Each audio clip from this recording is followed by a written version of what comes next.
My wife suddenly stopped answering my calls while staying with our daughter. Worried, I drove there expecting a simple explanation. The house was locked, dark, and silent. Before I could knock again, a neighbor rushed over and whispered that he'd heard my wife screaming for help days earlier. Minutes later, police arrived, and the truth that followed froze everyone in place. Before I tell you exactly what I found at that house, do me a small favor. Subscribe to the channel and tell me in the comments where you're watching from. It helps these stories reach the people who need them most. The closer I got, the more my unease grew. Exit signs counted down. 10 miles. 5. 2. My daughter Marissa's neighborhood looked the same as always. Clean sidewalks, trimmed lawns, calm enough to lull you into thinking nothing bad could ever happen there. That calm made everything worse. I parked at the curb in front of her house and sat for a moment, engine off, listening to it tick as it cooled. The place looked normal. Too normal. No cars in the driveway. Curtains drawn. No movement. I walked up the path and rang the doorbell. Nothing. I rang it again longer this time. Still nothing. I tried the handle. Locked. I pressed my face to the window, squinting past the glare. The living room looked untouched, frozen in time. That's when I heard someone shout, "Sir, wait!" I turned to see a man hurrying toward me from the house next door. Mid-40s, anxious, like he'd been debating with himself whether to say something and finally lost the argument. Are you Evelyn's husband?" he asked. My stomach dropped. "Yes." "Why?" He swallowed. "I'm Ben. I live next door. I didn't know how to reach you, but I think you need to know what happened here." Every instinct in my body told me I wasn't ready to hear the answer, but there was no stopping it now. "About a week ago," he said, lowering his voice, "late at night, I heard screaming, not arguing. Screaming. A woman begging for help, begging someone to call an ambulance." The world tilted slightly. I had to grip the porch railing to steady myself. "I looked out my window," Ben continued, words rushing now, "and I saw your daughter and her husband outside. They were yelling that everything was fine, said it was just a bad dream. But it didn't sound like a dream. It sounded like terror." "What did you do?" I asked, my voice barely working. "I called emergency services anyway," he said, quickly. "They came.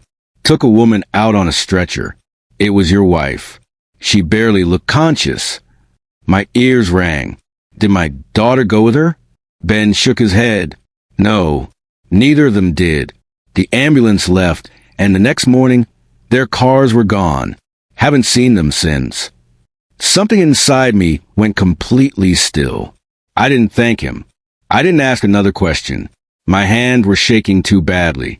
I pulled out my phone and called emergency services, gave them the address, the date, my wife's name. After a brief hold, the dispatcher confirmed it. She'd been taken to the regional medical center. ICU. I hung up and got back in the car. I don't remember pulling away from the curb. I don't remember the drive. Traffic lights changed. People crossed streets. Life continued like nothing had happened, while mine cracked open piece by piece. At the hospital, a detective was waiting for me before I even reached the ICU doors. She introduced herself calmly, professionally, like she already knew this conversation would alter the rest of my life. "Your wife suffered severe poisoning," she said. "A dangerous combination of medications. She's stable now, but it was nearly fatal. Poisoning, not illness, not an accident." They led me to her room. Evelyn lay there surrounded by machines, her face pale, unfamiliar. I took her hand, afraid it might disappear if I let go. "I'm here," I whispered. "I'm not leaving." As I sat there, one truth became unavoidable. Whatever happened in that house was a mistake. And whoever thought they'd get away with it had underestimated one thing. I was finally here. And this was only the beginning. I didn't leave her side that night. Nurses offered me a chair that folded out, blankets, coffee I didn't drink. I barely noticed. My entire focus was on the shallow rise and fall of Evelyn's chest and the quiet beeping of machines that seemed far too calm for what they were measuring. Every few minutes, I squeezed her hand gently, half expecting it to disappear like smoke. Around dawn, a doctor came in, measured voice, careful words. "She's stable," he said, but what she was given was extremely dangerous. If help had arrived even a little later, he didn't finish the sentence. He didn't need to. After he left, a detective returned. Detective Harper. She carried a thin folder and the kind of expression that told me this wasn't going to be quick or clean. "We need to talk," she said. "But first, has your wife ever had heart medication or heavy sedatives prescribed?" "No," I said immediately. "Never." She nodded. Toxicology shows both, in quantities that don't align with accidental ingestion. The words settled slowly like ash. "So someone did this to her," I said. "Yes," she replied. "We believe so." My daughter's face flashed in my mind. Marissa, the little girl who used to crawl into our bed after nightmares. The teenager who cried when she left for college.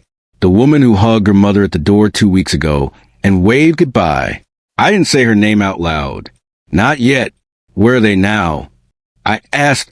"We don't know," Harper said.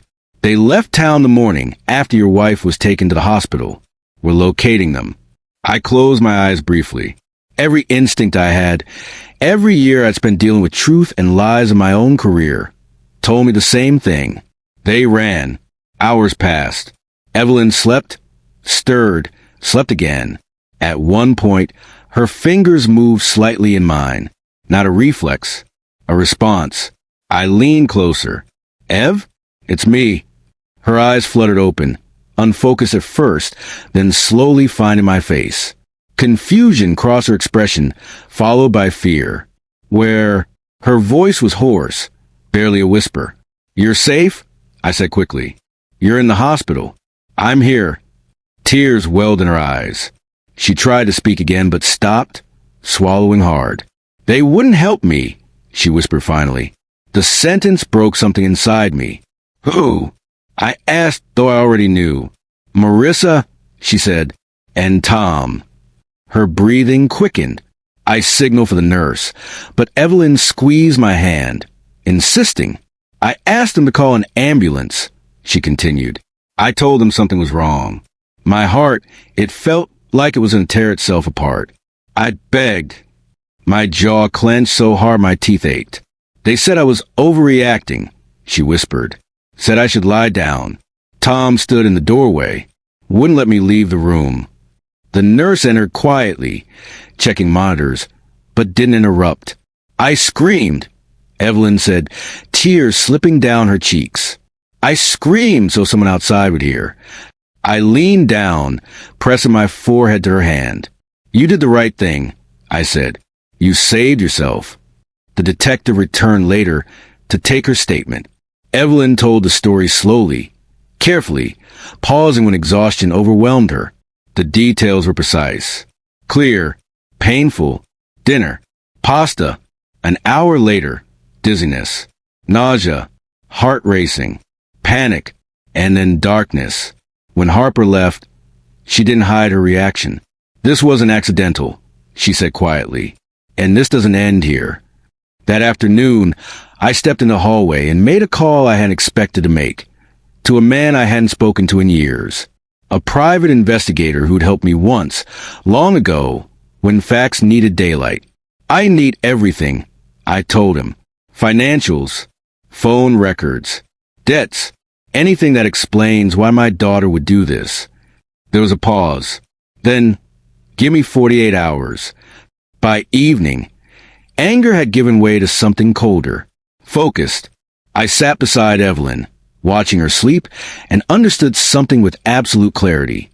This wasn't about emotion anymore. This was about accountability. Whoever thought they could hurt my wife and disappear had made one fatal mistake. They assumed I wouldn't act, and they were wrong. The first report arrived sooner than I expected. It was just past midnight when my phone buzzed quietly on the hospital side table. Evelyn was asleep, her breathing steadier now, her face less strained than it had been when I first walked into that room. I stepped into the hallway before answering. "It's me," the investigator said. "You were right to call." Those words landed heavier than any accusation. Start from the beginning. I said, "Your daughter and her husband are drowning," he replied, "and they've been hiding it from you for a long time." I leaned against the wall, notebook already in my hand. Credit cards maxed, multiple lenders, late mortgage payments, gambling transactions tied to your son-in-law, sports betting, online casinos, private poker rooms, tens of thousands gone in the last 6 months. I closed my eyes. "And your daughter?" I asked. "She knew," he said without hesitation. "She's been calling creditors herself, negotiating extensions, asking about inheritance timelines. She contacted your estate attorney 4 weeks before your wife was poisoned." My grip tightened on the pen. "That's not curiosity," I said quietly. "No," he agreed. "That's preparation." When the call ended, I stood there for a long time, staring at the sterile hospital wall. I had prosecuted strangers for less. Patterns like this weren't ambiguous. Debt, desperation, access, opportunity, and motive. I returned to Evelyn's room, just as she stirred again. Her eyes opened slowly, wary, like someone waking from a dream that hadn't fully released its grip. "You're still here," she said. "I'm not going anywhere," I replied. She swallowed. "Did you find out where they went?" "Not yet," I said honestly, "but I'm close." She nodded, then turned her face toward the window. "I keep replaying it," she whispered. "The moment I realized they weren't going to help me." Her voice trembled, but there was no confusion in it, only clarity sharpened by betrayal. "They looked at me like I was a problem," she continued, "like calling an ambulance would make things inconvenient." I reached for her hand. "You don't ever have to explain this to me." Tears slid down her temples into her hair. "I trusted them," she said. "I trusted our own child." That night, sleep never came. Instead, memories did. Birthday parties, graduation photos, holidays where Marissa insisted on hosting even when she seemed stressed. The subtle pressure she'd been applying for months. Requests for help framed as emergencies, then followed by strangely specific questions about wills, property, timelines. I had brushed them off. Now I saw them for what they were. The next morning, Detective Harper returned with news. "We located them," she said. "They flew out the day after your wife was hospitalized." "Where?" I asked. "The Bahamas." Evelyn's fingers tightened around mine. "They left the country," I said flatly. "Yes," Harper replied, "which complicates things, but also tells us a lot." She paused and added, "We executed a search warrant on their home this morning." My pulse quickened, and we found prescription bottles that don't belong to your wife. One sedative prescribed to your son-in-law. Another cardiac medication, not prescribed to anyone in the household. Evelyn let out a slow, shaky breath. "They planned it," she said. Harper didn't argue. "There's more," the detective continued. "A laptop. Browser history shows searches related to lethal dosages and drug interactions. Weeks before the incident." The room went silent. I felt something in me harden. Not rage, not grief, but resolve. "When do they come back?" I asked. "They're due to return in 3 days," Harper said. "We're coordinating next steps." After she left, Evelyn looked at me carefully. "You're thinking like a prosecutor," she said softly. "I am one," I replied. "But this time," she said, squeezing my hand, "it's personal." I nodded, "Which means I'll be careful." That afternoon, I made 2 more calls. One to my civil attorney, another to our state lawyer. By evening, documents were being drafted, quietly, legally, irrevocably. Changes that would remove Marissa from any future benefit. Protections that would ensure she never had leverage again. This wasn't punishment. It was prevention. When Evelyn slept, I sat by the window and watched the city move on without us. Cars, sirens, ordinary life continuing as if nothing monumental had occurred. But for our family, the line had been crossed, and the people who crossed it had no idea how much evidence they'd left behind. They thought silence would protect them. They were about to learn how loud the truth could be. By the 4th day, The silence from Marissa and her husband stopped feeling accidental and started feeling strategic. They hadn't called the hospital once. Not a single inquiry about Evelyn's condition. No messages asking if she'd woken up. No concern disguised as politeness. Nothing. That absence spoke louder than any confession. Detective Harper returned early that morning, a thick folder under her arm. She closed the door behind her with deliberate care, as if sealing us into the truth. "They're still abroad," she said, "but that won't last." Evelyn sat upright now, color slowly returning to her cheeks. Weak but alert. Every word mattered. "What happens when they come back?" Evelyn asked. Harper placed a folder on the bedside table. "We don't arrest without airtight grounds. Right now we have strong indicators, motive, opportunity, access, but we need something that removes all doubt." I leaned forward. "You're waiting for one piece." "Yes," Harper said, "and I think we're about to get it." She opened the folder. Inside were printouts, financial ledgers, call logs, screenshots. "Your daughter contacted your estate attorney 4 times, Harper said, tapping the page. "Not once, 4 times. All within a 2-week window before the incident." Evelyn closed her eyes. "She never mentioned that to me," she said quietly. "She wouldn't," Harper replied, "because these weren't hypothetical questions." She asked about probate timelines. What happens if one spouse survives? Whether inheritance transfers immediately or is delayed. I exhaled slowly. She was planning around Evelyn's death. I said. Harper didn't disagree. "There's more," she continued. "We subpoenaed travel records. The trip to the Bahamas? Booked the same night your wife was hospitalized. Departure less than 12 hours after the ambulance left." Evelyn's hand trembled in mine. "They left me," she whispered. "They thought it was finished." I squeezed her fingers. But it wasn't. That afternoon, I received a call from my civil attorney, Jonathan Price. "We need to move now," he said, "before they realize what's coming." "Do it," I replied. Within hours, motions were filed. Asset preservation. Emergency holds. Legal barriers that would prevent Marissa and her husband from selling, transferring, or hiding anything. They didn't know it yet, but the walls were closing in. That evening, Evelyn asked me something I hadn't expected. "Why haven't they called you?" she asked. I considered the question. "Because calling would mean acknowledging you're alive," I said. "And as long as they pretend you're not, they can pretend none of this happened." She nodded slowly. "I heard them argue," she said suddenly. I turned to her. "That night," she continued, "before I collapsed, they were fighting about money. I heard your daughter say, 'If we don't fix this now, we lose everything.'" My jaw tightened. And then I started feeling dizzy," she said. "After dinner, I felt the last piece slide into place. 2 days later, they landed. Customs flagged them immediately, not with handcuffs, but with questions. Routine, polite, inescapable questions that disrupted their sense of safety. By the time they reached their driveway, officers were waiting. Harper called me that evening. "They're back," she said, "and they're panicking." "What did they say?" I asked. "Your daughter cried," Harper replied. "Said she didn't understand why there was so much confusion.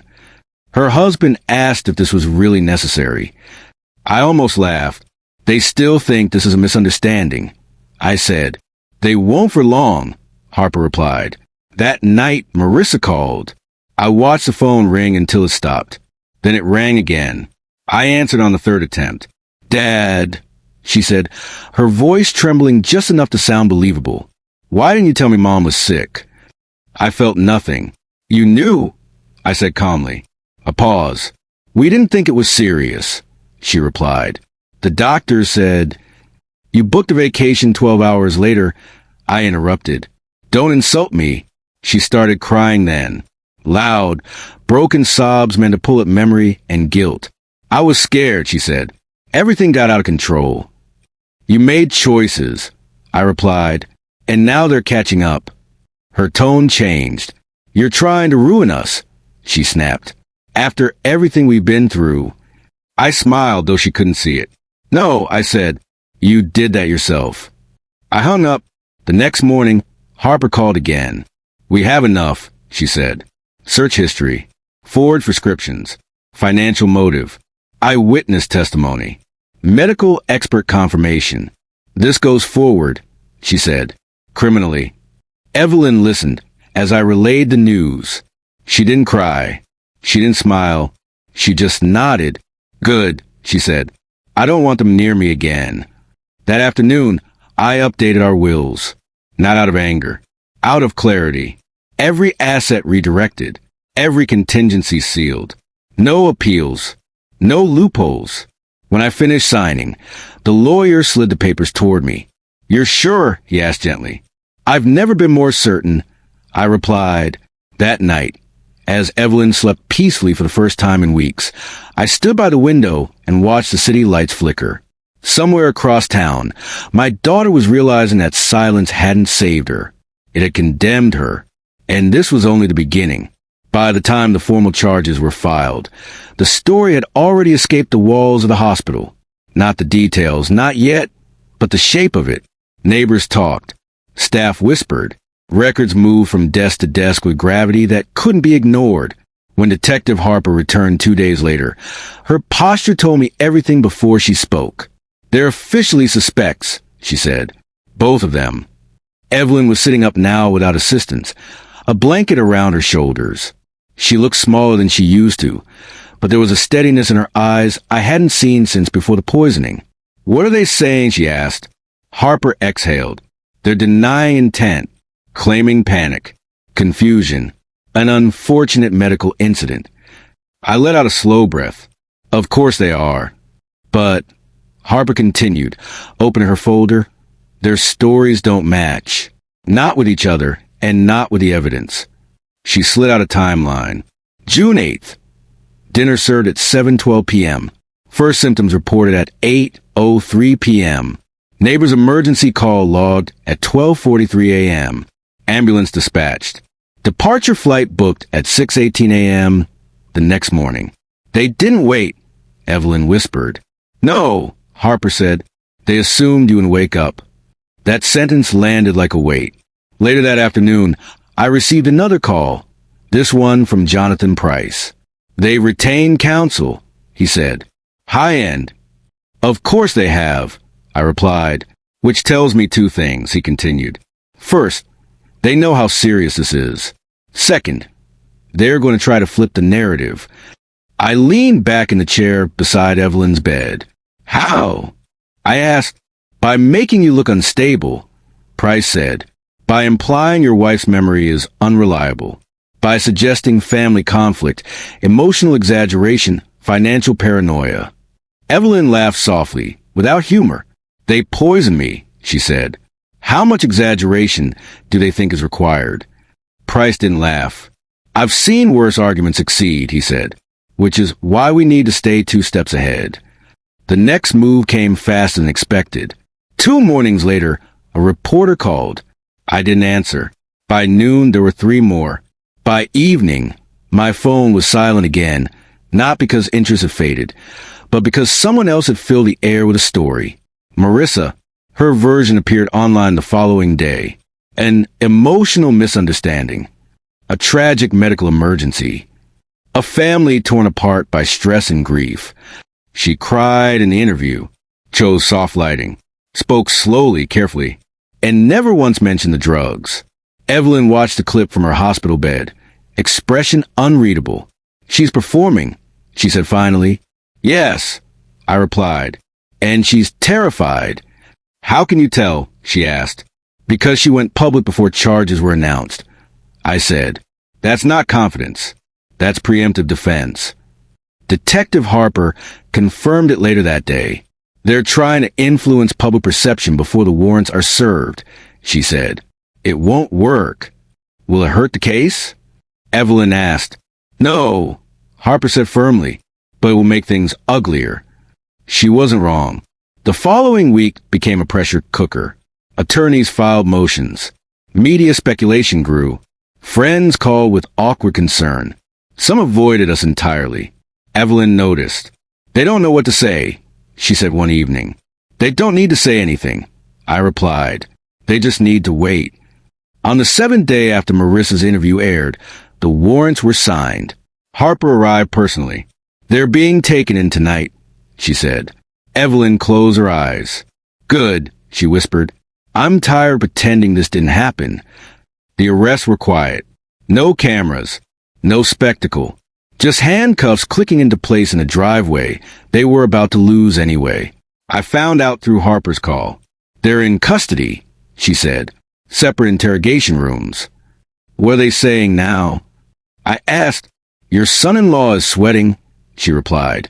Your daughter is angry. Evelyn let out a breath she'd been holding for weeks. They're turning on each other, she said. Harper paused. Yes, and faster than we expected. The following morning, the first crack appeared. The husband asked for a lawyer, and then asked to speak again. Alone. By the afternoon, Harper was back in our living room. Files spread across the table. He's talking, she said. Evelyn's fingers tightened around her tea mug. What is he saying? She asked. That it was his idea, Harper replied. That the debt was crushing them. That your daughter agreed it was the only way out. Evelyn didn't flinch. She watched. Evelyn said quietly. Didn't she? Harper nodded. Yes. Silence filled the room. Not shock, not disbelief, just confirmation. The next day, Marissa requested her own attorney. The day after that, the plea discussions began. I didn't celebrate. I didn't feel relief. I felt something colder and more precise. Closure approaching. But not yet, because the person who tried to erase my wife hadn't faced her consequences fully. And until she did, this story wasn't finished. The first plea offer arrived quietly, slipped into the process like a test balloon. Detective Harper called early that morning. They're testing the waters, she said. Your son-in-law wants a deal. Evelyn was seated at the kitchen table now. Hospital bracelets finally gone, a mug of tea warming her hands. She looked stronger every day, but the weight of what had happened still lived behind her eyes. What kind of deal? She asked. Reduced charges, Harper replied. Full cooperation. Testimony against your daughter. I didn't answer right away. For years, I'd taught young prosecutors that cases aren't won by emotion, but by leverage, by pressure applied where cracks already exist. And there was a crack now. He's scared. I said finally. Yes, Harper confirmed. Prison scared. Debt scared. And scared of being the only one who pays. Evelyn set her mug down carefully. If he testifies, she said, will it be enough? Harper didn't sugarcoat it. It would be devastating. Combined with the digital evidence, medical reports, financial motive, it would leave almost nothing for a defense. Evelyn nodded once, then let him talk. By afternoon, the tone shifted. Marissa's attorney requested a separate meeting with the district attorney, citing irreconcilable differences in defense strategy. Harper relayed the message with a raised eyebrow. They're blaming each other now, she said. That didn't take long, I replied. The next 48 hours were a slow unraveling. Statements contradicted. Timelines shifted. Each accused painted the other as the driving force. But facts didn't move. Search histories didn't disappear. And prescription records didn't lie. On the third day, Harper arrived with a recorder and a gravity that made Evelyn straighten in her chair. He's confessed, Harper said. On tape. Evelyn closed her eyes. He admitted researching drug interactions, Harper continued. Admitted crushing and mixing the medication. Admitted blocking you from leaving the room. My hands curled into fists. And Marissa? I asked. Harper met my eyes. He said she knew. He said she approved. He said she told him it was now or never. The words hung between us. Evelyn didn't cry. She didn't scream. She just whispered. I raised her. The following week, the indictment was finalized. Multiple charges. Serious ones. Attempted homicide. Conspiracy. Obstruction. The arraignment date was set. Media vans appeared outside the courthouse, hungry now that the story had teeth. Marissa's earlier interview resurfaced online, but now, people were rewatching it differently. Pausing, questioning. Evelyn watched none of it. "I don't need to hear her voice again," she said. "I know the truth." At the arraignment, we sat 3 rows back. Marissa entered in a neutral suit, hair pulled back, face pale but composed. She didn't look at us. Her husband was brought in separately. The charges were read aloud, slowly, clearly, each one landing like a hammer. When the judge asked for pleas, both answered the same way. "Not guilty." Evelyn squeezed my hand. "She's still pretending," she whispered. "For now," I said. The pretending didn't last. 2 weeks later, her husband formally accepted the deal. He pled guilty, agreed to testify, signed documents that would follow him for the rest of his life. Harper called that evening. "He's done," she said. "He gave us everything. Dates, conversations, even the words your daughter used." Evelyn sat down heavily. "What words?" she asked. Harper hesitated. He says she told him, "If we don't do this, we lose a house. And if Mom survives, she'll never forgive us anyway." The silence that followed felt endless. "That," Evelyn said finally, "is what she chose to believe." The next day, Marissa's attorney requested a plea conference. The day after that, a letter arrived, handwritten. Evelyn recognized the handwriting immediately. She didn't open it. She slid it across the table to me. I read it once. Then I folded it and placed it back in the envelope. "She's sorry she got caught," I said. "Not sorry she did it." Evelyn nodded. "Then I don't need to answer." At the sentencing hearing weeks later, the courtroom was packed. The judge spoke plainly. He described planning, intent, betrayal. He described a daughter who chose money over mercy. When the sentence was read, Marissa finally looked at us. For a moment, I thought she might say something. She didn't. The gavel fell. And with it, the story she had tried to tell the world finally ended. Outside the courthouse, cameras flashed. Reporters shouted questions. We walked past them without stopping. At home that evening, Evelyn stood at the window, watching the sunset. "I survived," she said quietly. "Yes," I replied. "You did." "And they didn't win." "No," I said, "they didn't. But justice, I'd learned, isn't loud. It doesn't celebrate. It simply closes doors that should never be open again." The weeks after sentencing were quieter than I expected. Not peaceful. Quiet in the way a house feels after a storm has passed, but the furniture is still out of place. The danger was gone, the threat removed, yet the echoes lingered. Evelyn and I returned home together for the first time since the poisoning, without doctors hovering, without detectives checking in, without attorneys calling every few hours. The front door closed behind us with a soft click that felt heavier than it should have. "This still feels strange," she said, setting her bag down slowly. "It will for a while," I replied. "We lived in crisis mode for months." She nodded. "I keep waiting for the phone to ring." It didn't. For days. Then weeks. The silence was real this time. The civil case moved forward without drama. With the guilty plea on record, the judge didn't waste time. Damages were assessed. Liability was established. The numbers were large, but symbolic more than practical. There was nothing left to collect. Accounts frozen long ago, property foreclosed, credit destroyed. "It's about record, not recovery," our attorney said. "This follows them forever." I understood that better than most. Evelyn did too. "They wanted our future," she said one evening. "Instead, they erased their own." That truth settled in slowly. Friends who had hesitated earlier began reaching out again. Apologies came wrapped in awkward phrasing. I didn't know what to believe. It was hard to imagine a daughter doing that. "I'm sorry I doubted you." Evelyn accepted the apologies with grace I wasn't sure I possessed. "They weren't there," she said quietly one night. "They didn't hear me beg." Some relationships didn't recover. We let them go. In late autumn, a letter arrived from the prison system. Notification of intake, assigned facility. No contact restrictions outlined clearly. Evelyn read it once and handed it back to me. "I don't need updates," she said. "I don't need closure from her." I filed the letter away. The house changed after that. Not physically, but emotionally. Rooms that felt heavy began to breathe again. Evelyn returned to cooking slowly, carefully. The first meal she made was soup. Simple, familiar. I wanted something safe, she said. I understood. We began walking in the mornings. Short at first, then farther. Around the block. Through the park. Neighbors waved. Some looked away. Life didn't reset, but it restarted. One afternoon, months later, Evelyn asked me a question I hadn't prepared for. Do you think she ever loved me?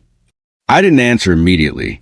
I think she loved the version of you that solved her problems. I said carefully, but when love is conditional, it isn't love. She absorbed that quietly. I think I loved the idea of my daughter more than the person she became, she said.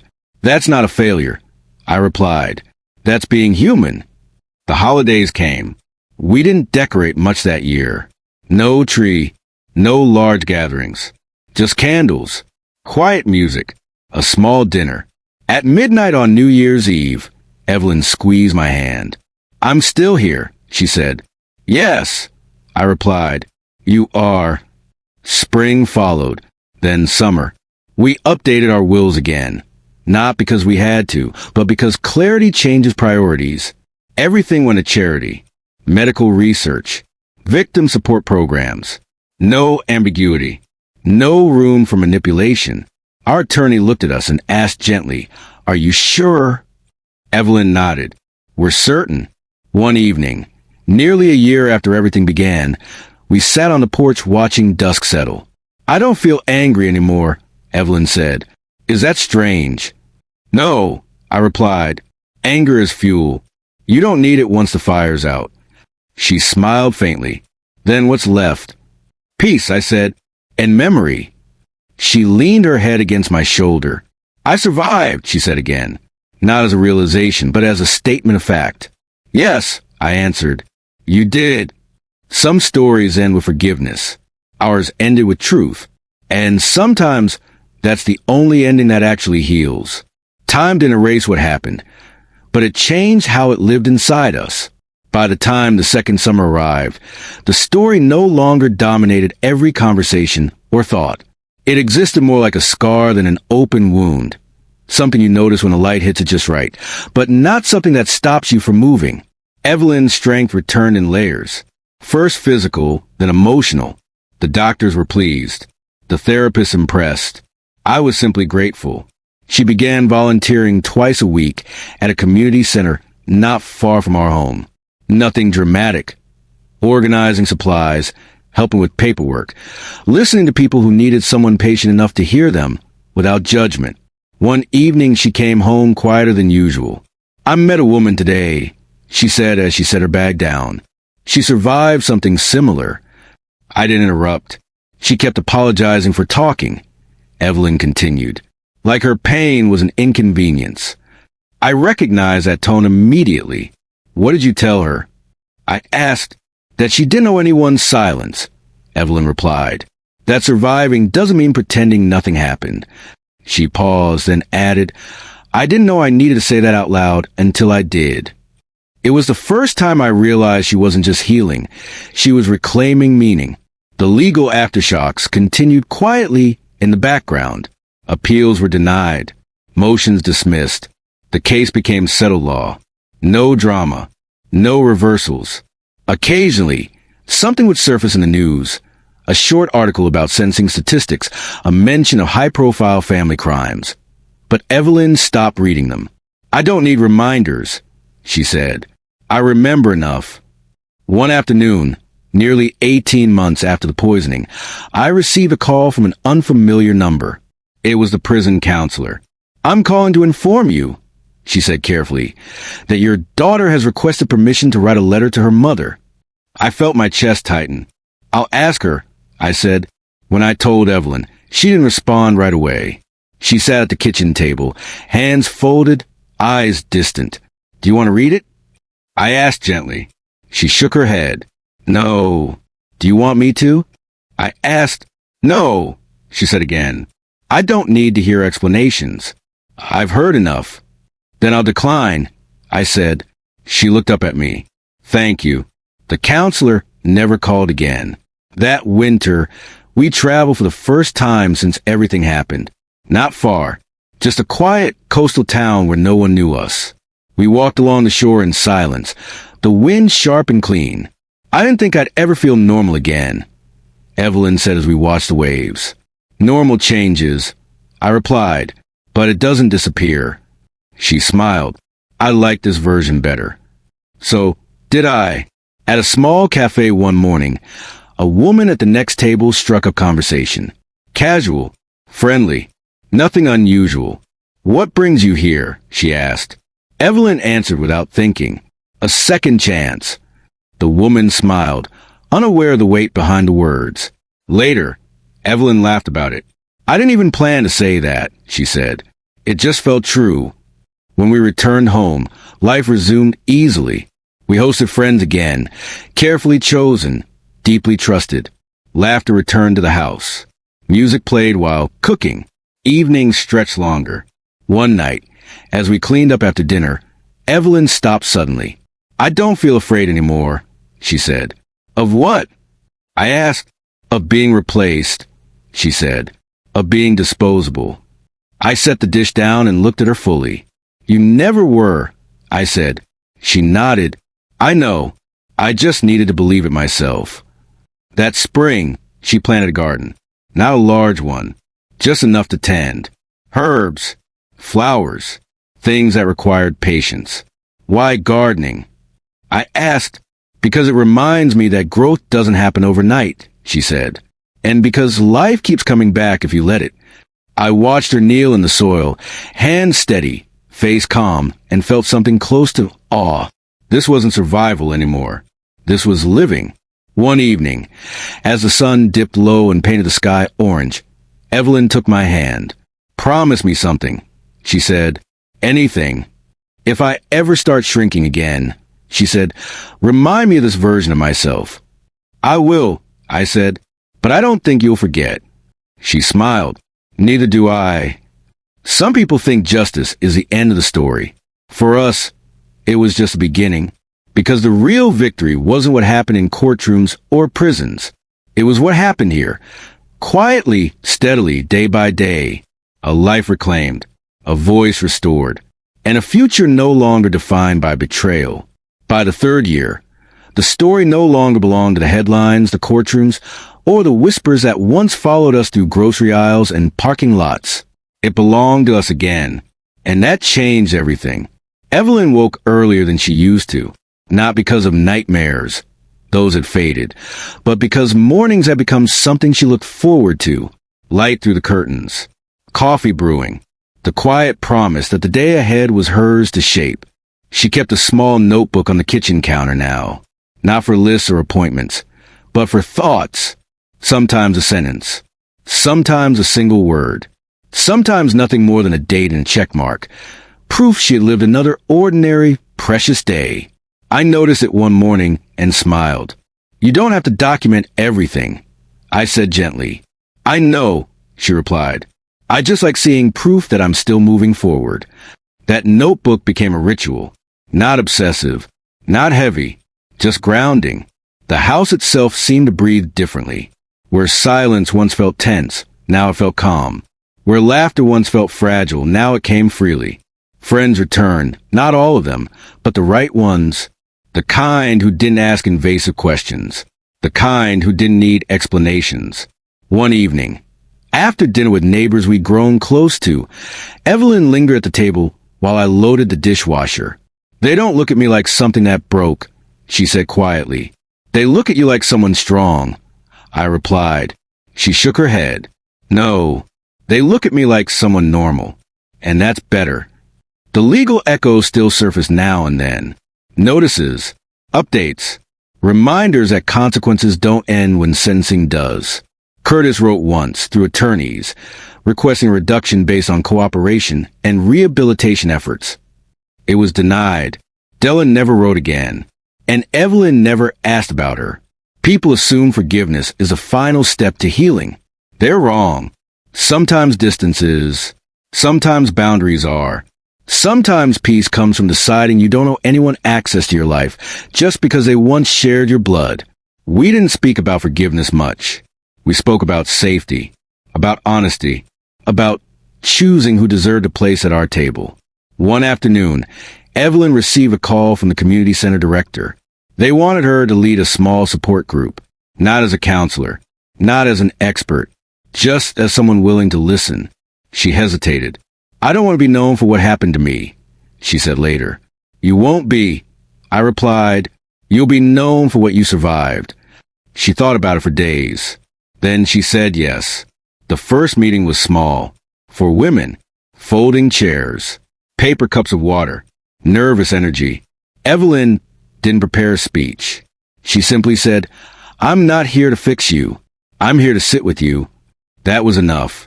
Over time, the group grew. Slowly, organically. People stayed. People returned. Some just listened. Some spoke for the first time in years.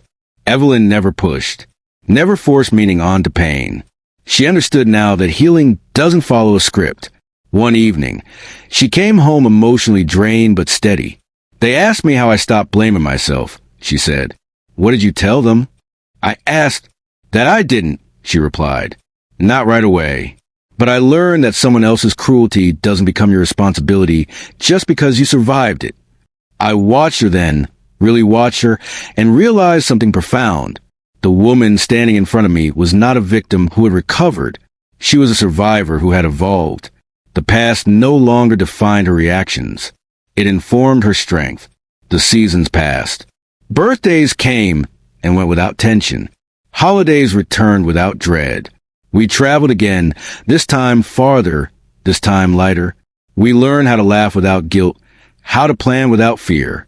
One night, sitting on the porch beneath a sky full of stars, Evelyn broke the comfortable silence. "If I had died," she said softly, "this house would have carried so much pain." I didn't respond immediately, but because I lived, she continued, "it carries something else." "What's that?" I asked. "Truth," she said, "and truth changes everything." I reached for her hand, feeling the steady pulse of life beneath her skin. We didn't rebuild what was lost. We built something better, something honest, something strong. Years from now, people might remember the case. They might recall the shock, the betrayal, the sentences, but they won't know what really mattered. They won't know about quiet mornings and handwritten notebooks, about gardens planted as acts of faith, about choosing peace over bitterness, clarity over denial. They won't know how survival became purpose. But we will, and that is enough. If my story stayed with you, if it reminded you that justice isn't always loud and healing isn't always visible, take a moment to support the stories that matter. Stay connected. Share your thoughts, and remember, even after the darkest betrayal, a life rebuilt with truth is the strongest ending of all.